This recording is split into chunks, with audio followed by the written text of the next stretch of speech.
So today I'm going to make a fruit salad. For the fruit salad, you'll need yogurt, pear, apple, strawberries, and grape. So first you take your yogurt and then you put 2 big spoons into the bowl.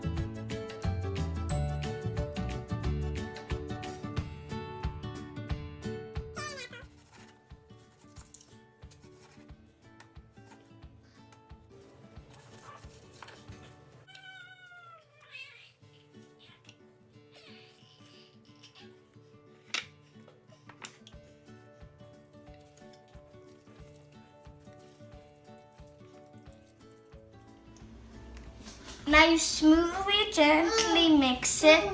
Now there's only one thing you have to do. You've got to eat